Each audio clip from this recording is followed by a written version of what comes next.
You got to get Tim talking crazy. Just get him to talk super I spicy. won't talk crazy. I won't talk spicy. You never talk crazy, Tim. No, I'm not spicy like you. So, Tim, I'm like Wanzik. Wanzik's not very spicy.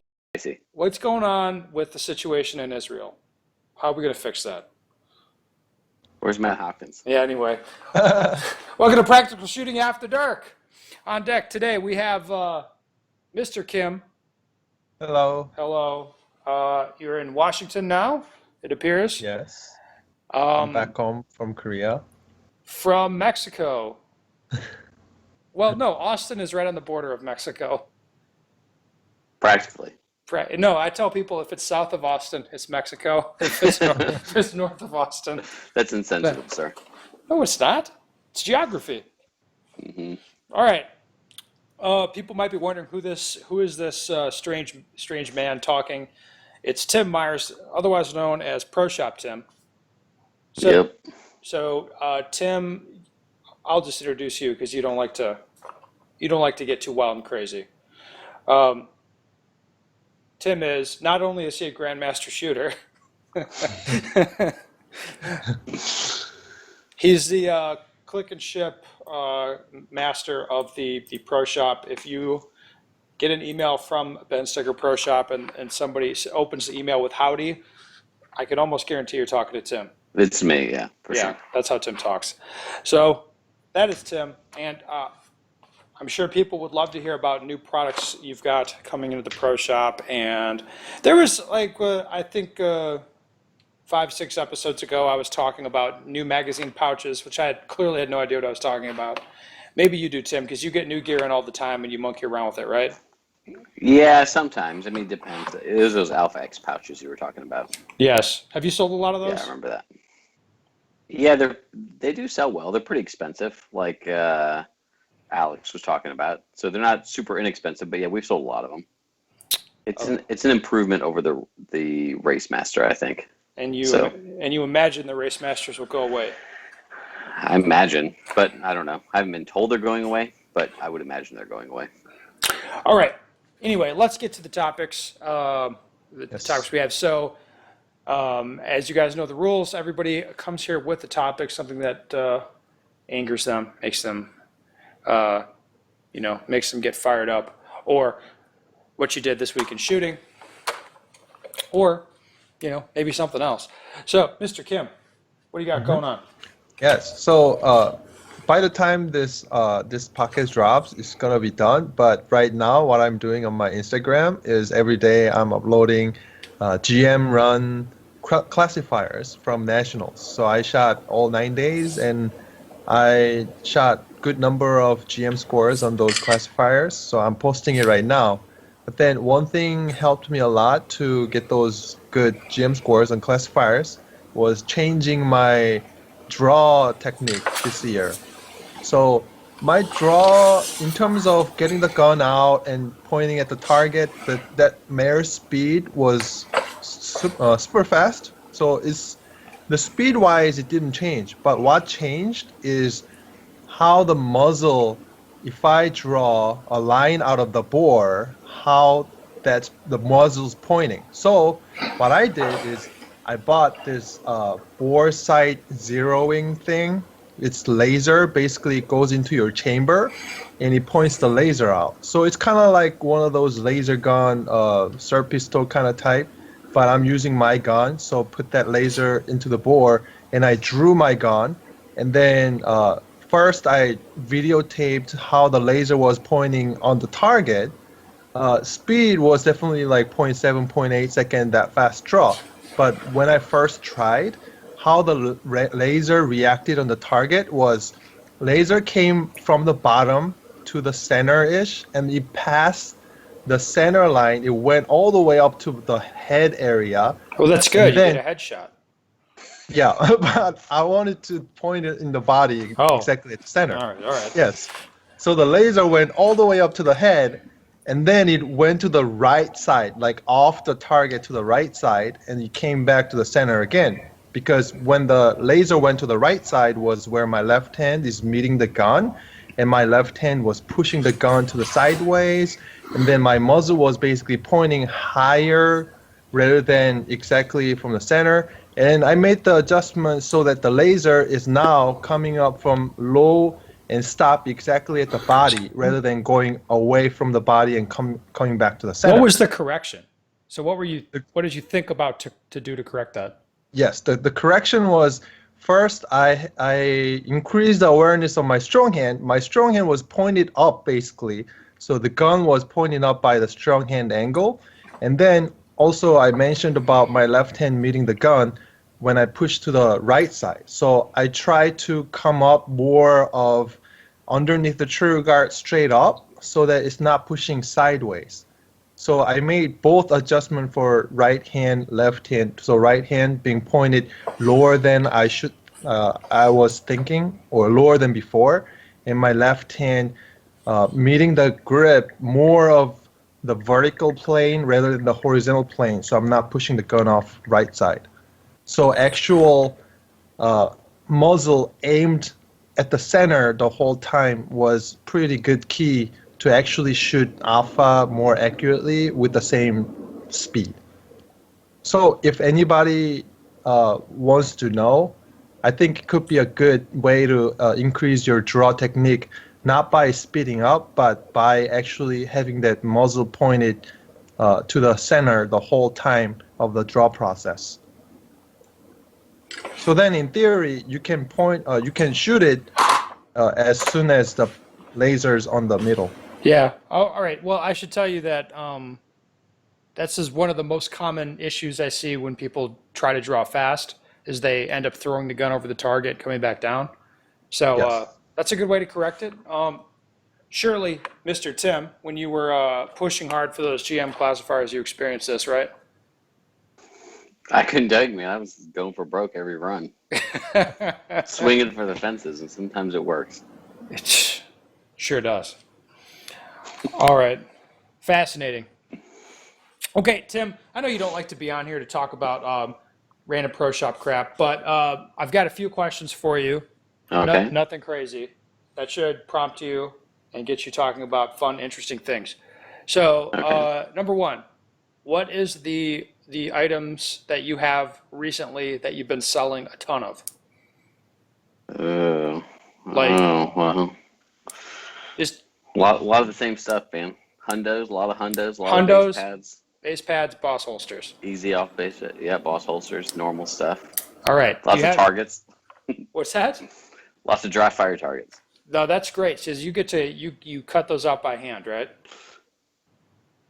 No, I try not to.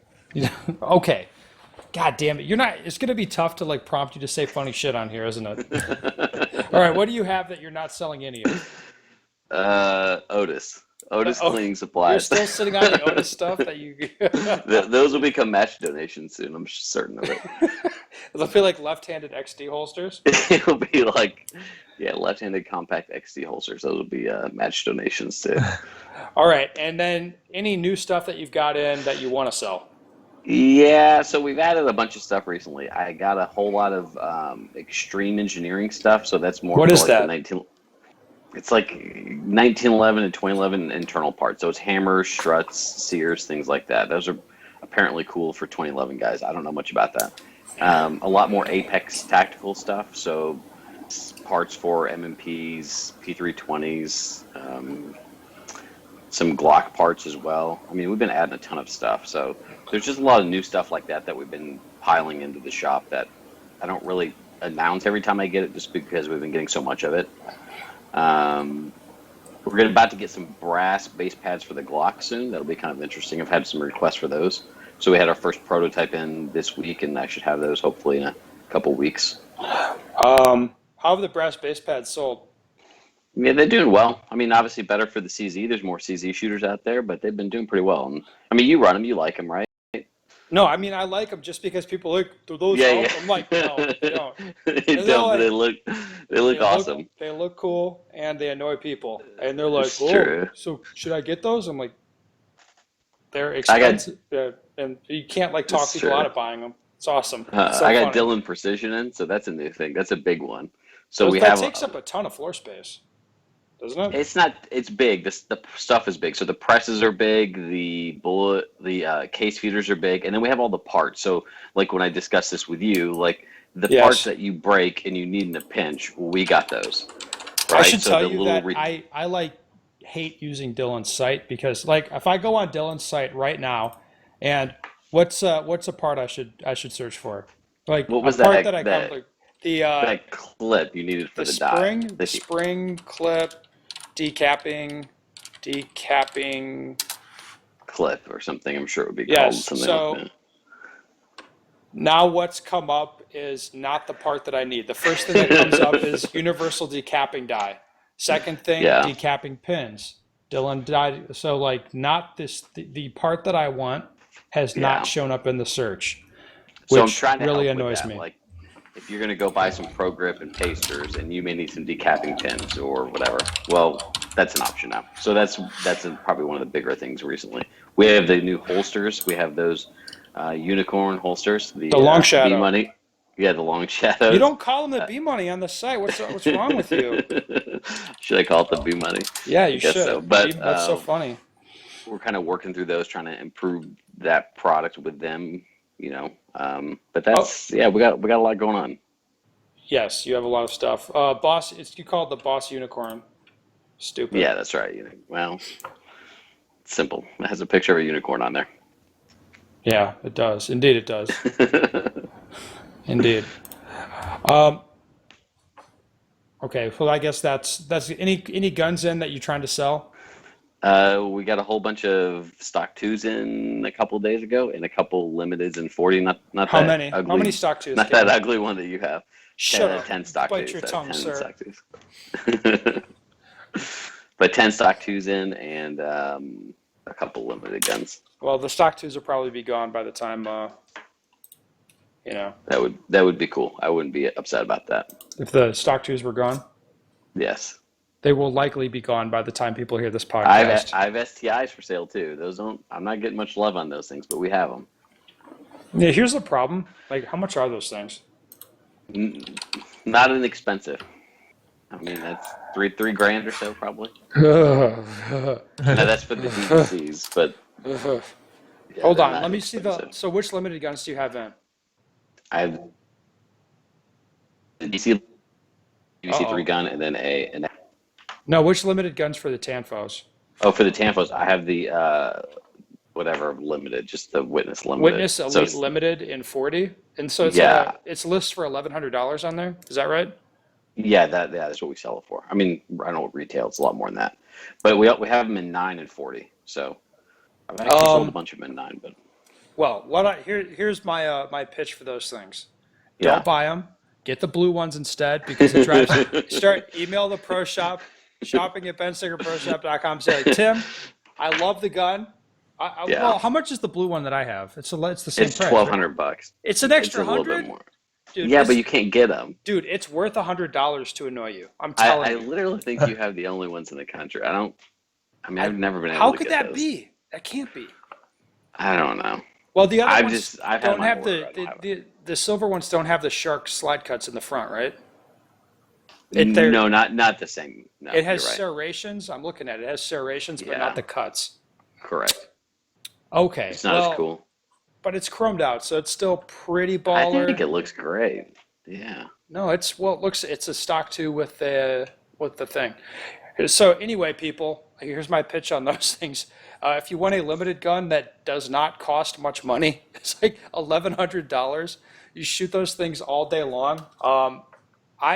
I don't have mine jam, like ever. It's good. it's actually weird. I think they actually run better than the 9s. They definitely extract better.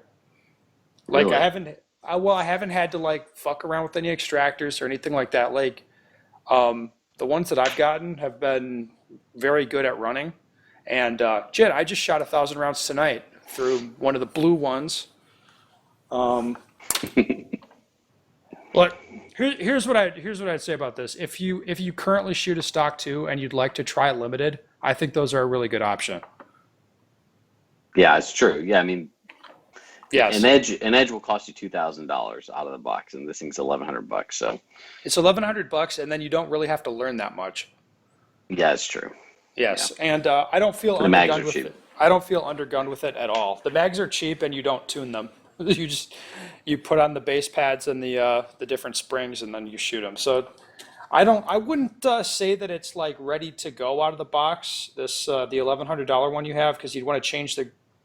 Most people are going to want to change the grips, I imagine, and you Yeah. probably want to buy a different mag well from Henning, like one of the Yeah. longer mag wells, but. It's not going to be an expensive gun to get going. No, So, that's true. all right, enough of that. So, anything else? That's all any new crap you have coming down the pipe aside Man, there's from always the new stuff. aside from the Glock pads? Oh, you have cool T-shirts, right? Yeah, we got some. I don't have one on right now, so I got more have one. shirts. You did? I have one on under here. It's so good. Yeah. So Wear I one have some every now day. that are front logo only, and I have them in more colors. So I have like red and blue, green, purple. I have a lot of colors. So that's something you can wear like every day out and about, and it's not as obnoxious because it doesn't have a logo on the back. No, I But, wear yeah, one of these almost every day. A black shirt, because Outlaws wear black, obviously, That's and true. then a white unicorn logo on it. Boom. I appreciate you. Okay, good. Let's, thank you, Tim. Let's move on. I have to talk about something now. So, I just went and practiced at an indoor range, which is not something I like to do generally, but this year I feel like I wanted to practice more, so I'll be shooting indoor frequently. And a lot of what got me to do this was you, Mr. Kim. Yeah. Do you want to know how you got me to do this? You ready? Yes. So, how many rounds on the doubles drill did you shoot in 2018? I would assess close to 30,000, 20 to 30,000. So that would be standing in one spot, drawing your gun, grip it properly, point it at the center of the target, go pop pop, pop pop, Yes, pop pop. that's correct.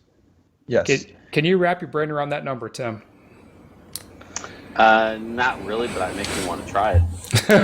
Yeah. Try shooting 30,000 rounds on one drill. Yeah. And then out of 30,000, 20,000 is probably from distance 5 to 7 yards.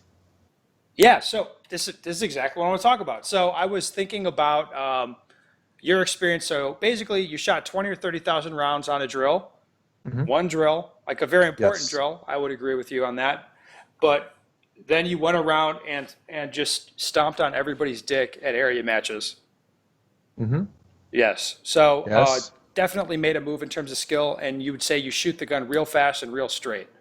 Yes. And then a lot of revelations about grip this year. So you've been, most of the training group stuff that you've been posting inside of the training group at pstg.us for anybody who's interested. But I'll give you the Cliff Notes. Kim is posting all sorts of different ways to look at how you grip the gun, something called a measurement drill where you can measure how much the gun moves in recoil. A lot of the video feedbacks we're doing for people are doing like super slow-mo of how the gun's moving in recoil in their hands. And a lot of that stuff is coming from shooting doubles drill a lot. So since I, want to learn how to shoot better, basically, I thought I would shoot so now I'm loading 40. So I actually have access to ample training ammo. I'm loading 40, and I wanted to shoot doubles with a major gun all month, the whole month of December. I'll probably do a lot of ammo, 15,000, 10,000 rounds, I don't know. A pretty fair bit of ammo for the off season to try to do what you're talking about, Kim. Yes. So that's what I started on that project tonight, and I found that I enjoyed shooting at 7 yards to 10 yards the most, but instead of using the whole A zone, just trying to shoot into like a 3-inch circle.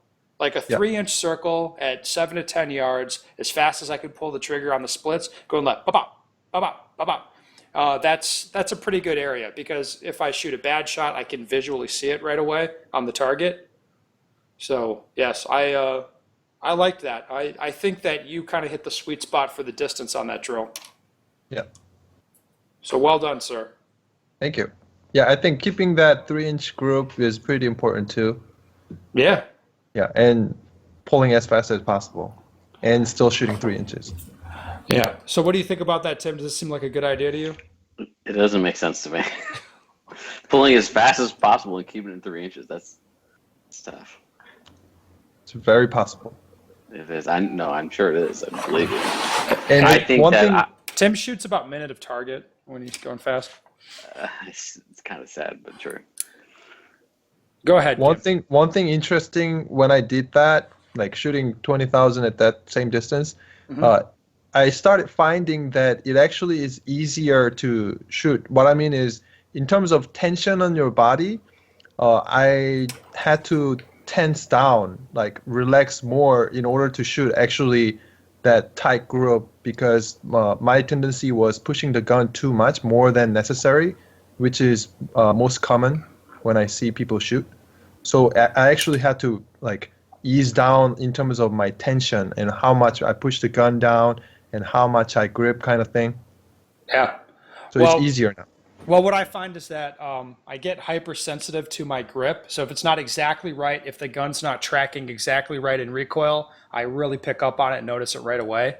So I think training this way, I mean, really the only thing I have to do, if I want to shoot in Wisconsin in December, that means indoor range. And it means,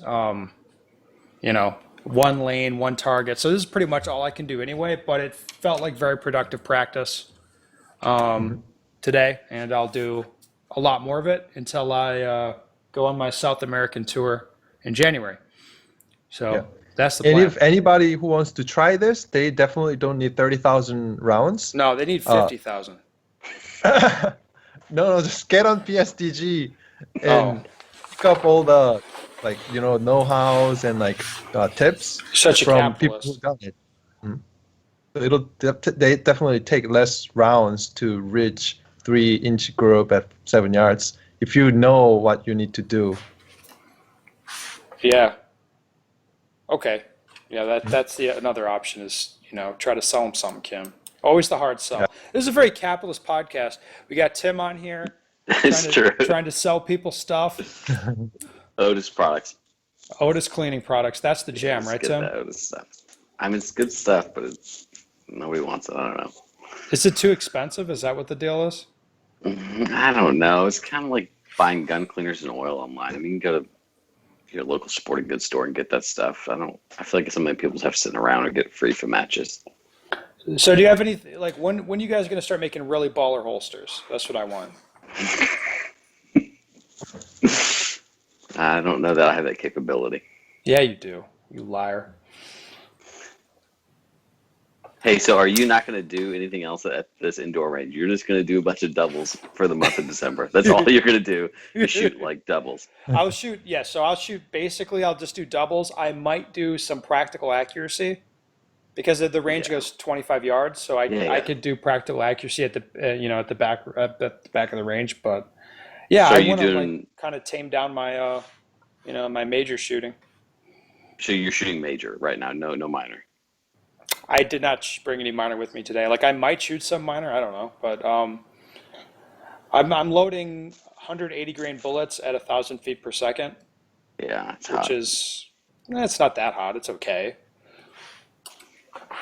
I like it though. Well, It's not that spicy. so do you shoot indoors Wanzik during the winter? Yes, I do. Of course he That does. wasn't a thing until last year. Last winter, not this winter, I started going to indoor range a lot more.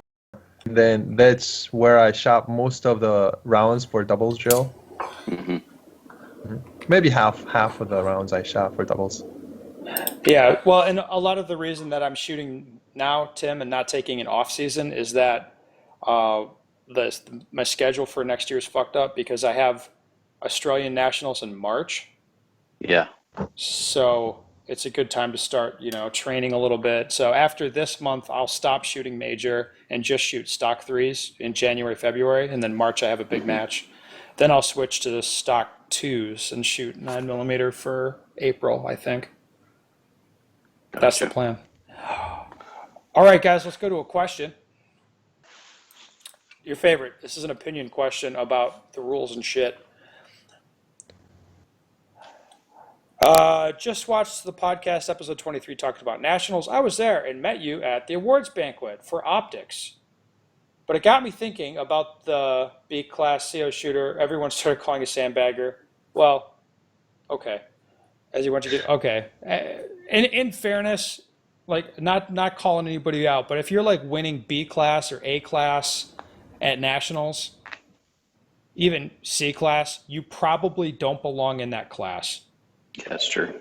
At, for Yeah. almost any division. In any case, I mean, the guys that win like A class at nationals, they're usually extremely good. I was A class last year Yeah, in well, carry there you go. optics. Now you guys know what I'm talking about. Yeah, second place in the nation. Second overall in your A class, bro. All right, you're talking about you want Virginia count to go away at level 2 and above, but what if they actually do a true classifier score as opposed to test stages like at nationals this year? I'm sure you've already talked about this. If you could let me know, I would love to. So I emailed the guy back to follow up, and I said, I'm not sure what you mean by true classifier. Could you explain this to me? And is true classifier is one that counts for classification. So what he's saying is he has emails this in a he explained this a little further in his email. I'm not going to read the whole thing, but he wants you to shoot classifiers or classifier stages at big matches so they count for your classification, so you can't sort of intentionally screw up those stages, and you get a better classification score. So that's his idea. What do you think about that, guys? I think as long as the number of classifier stages are reasonable, I'm not talking about like 6, 7 classifiers at nationals, but maybe like 2, 3, a couple classifiers, maybe I would say 20% of the stage. So if it's 10 stage major match, maybe 1 or 2, and make it, I don't know, 12 stages total. So that kind of makes sense. Let me ask you this, sir. Have you ever seen somebody intentionally screw up a classifier stage at a major match? No. Have you, Tim? I haven't either. No. Yeah, I've never seen that. I've heard about it at club matches. I can't say I've seen it, but I've heard about it. I can't imagine somebody intentionally screwing up a stage at a major match. No. But I don't really care what somebody's classification is either, to be honest. Yes, I don't know. I don't care about having nationals used to even classify people outside of using just the classification, using the match percentage as a classifier. No, but that's not fair. Think about all the people Wanzik would go beat up on in A class, and that dude was second at nationals. I'm not pleased about that. I'm certain of that. They're like, this dude is hot, because the people are going to assume that Wanzik was hiding from classifiers, right? That's going to be the assumption. Like, well, he's A class. Yes. I mean, he was second in nationals, and he's A class. He must be hiding from classifiers. That's impossible. All right, Kim, it's time for some real talk. Yes, Yeah. Were So you a that- sandbagger? I was. I am GM now, so I'm fine now. But yes, I was. And I think the classification system is very flawed, especially like carry optics. Nationals, even this year, also last year, it didn't count as a classifier score. So for some people who don't shoot classifiers at club matches or just shooting major matches, they won't have chance to get classified. So that's another flaw. And some clubs like easy classifiers, some don't. So that's another flaw. My region, I don't see many easy classifiers around here. A lot of standards, a lot of far shooting, because our matches or the clubs have really long ranges, and somehow people would like to use that range. So I don't see many easy classifiers. So it's extremely difficult sometimes to, get classified here. But major match, like we all agreed, people don't really try to mess up or go hero on them. They really try to shoot whatever they can at the moment. To me, just using your nationals percentage. If nationals percentage is a classifier, they could use it as a classifier and count it quadruple for all I care. So if you shoot like a 83% at nationals, it's 83 times 4. That's a good idea too. I would like that a lot. That'd be fine with me. But I agree with you. The classification system's flawed, but it's not really a system I care about changing because I've never seen a classification system anywhere in the world that's not flawed in some way or that people don't bitch about. Yeah, I heard Canada IPSC uses only match score as a classifier score. No, it's no No? Canada. Each province has their own Okay, because they can't agree. right. So I think Ontario has a I could be wrong, so Canadians can jump on me if you want. But I think Ontario has a classification system similar to the US, where they have stages, classification stages, and whatever else. And then other provinces, I'm not sure about BC, but I'm pretty sure Alberta and Quebec are like match scores. Pretty sure about this. Yeah, BC is also match scores. Yeah. Isn't that fascinating, Tim? The problem is with matches is it who shows up makes all the difference, right? So if you show up, Mr. National Champion, or your local club match heat shows up, it's not the same thing, and your percentage is dramatically different. So that doesn't really solve the problem, in my opinion. Well, no, what it does is you just have to, if you're going to use match score, it has to be like, An in the area places match that, or something. at the places that do that, it has to be a certain match or certain people have to be there where, in some countries they'll have like a grading match, they'll call it, where in order for a match to count for your grade, they need to have enough high level guys show up. Okay, yeah, I mean, Or certain people or shit like that, and I then it don't ends know. up being strange. I've even heard stories about guys not showing up to a match or intentionally DQing in order to deny a grade to other people. that's I don't know. Is that real? Is that fake news though? Think about it. Is that I like don't the whole know. I throwing mean, a classifier? I've heard about people in shooting a classifier in the U.S. and then shooting a no shoot in the face at the end of it. I've heard of that happening, but I've never seen it with my own eyes. So, I hear all these stories, but do I actually see it? No. I've seen people who do really poorly in a classifier, and in hindsight say, "Oh, I did that on purpose." But the truth is, they just did really poorly in the classifier, Yes. right? That's probably more common than not.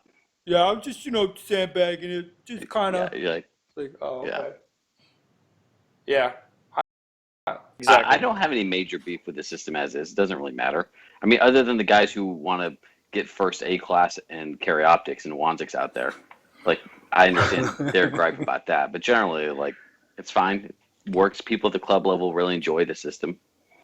So Yeah, I mean, to me, I don't at all care about it. mm-mm. So it's just kind of fun to talk shit, I guess.